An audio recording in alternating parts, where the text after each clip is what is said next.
I've got about apparently 5 or 6 minutes to say the most useful things I can think of. I'm going to do my best. It was suggested that I distill things down to three items. I think I'll go with 4.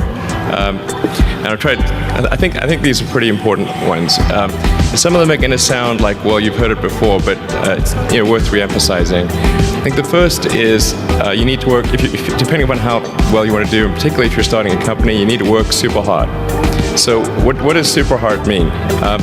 Well, when my brother and I were starting our first company, instead of getting an apartment, we just rented a small office and we slept on the couch. And we showered at the YMCA, and we're so hot up we had just one computer. So the website was up during the day, and I was coding at night, 7 days a week, all the time.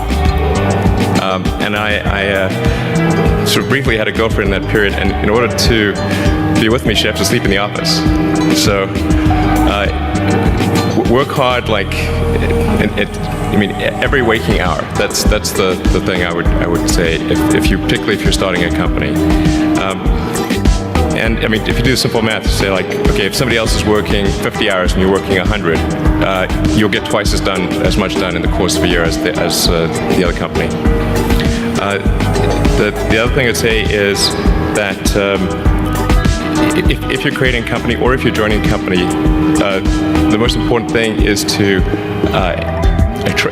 attract great people. So either join a group that's amazing, that you really respect, or if you're building a company, you've got to gather great people. All a company is a group of people that have gathered together to create a product or service.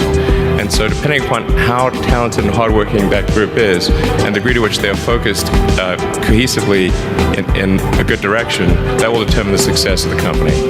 So do everything you can to gather great people if you're creating a company. Then I'd say focus on signal over noise. A lot of companies get confused. They spend money on things that don't actually make the product better. So, for example, at Tesla, we've never spent any money on advertising. We put all of the money into R&D and manufacturing and design to try to make the car as good as possible. I think that's the way to go. So for any given company, just keep thinking about, are these efforts that people are expending, are they resulting in a better product or service? And if they're not, stop those efforts. And then the final thing is to sort of don't just follow the trend.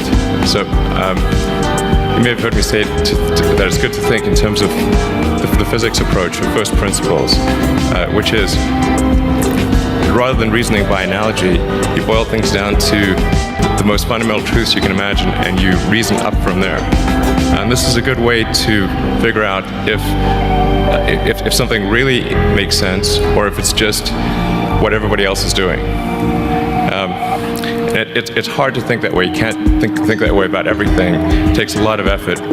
But if you're trying to do something new, it's the best way to think. And that framework was developed by physicists to figure out counterintuitive things like quantum mechanics. So it's really a powerful method.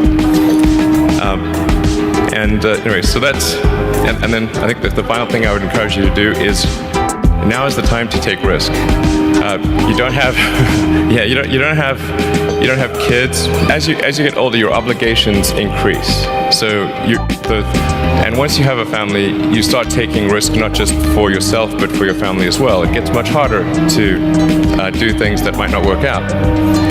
So now is the time to do that before you have those obligations. So I would encourage you to take risks now. Do something bold. You won't regret it. Thank you.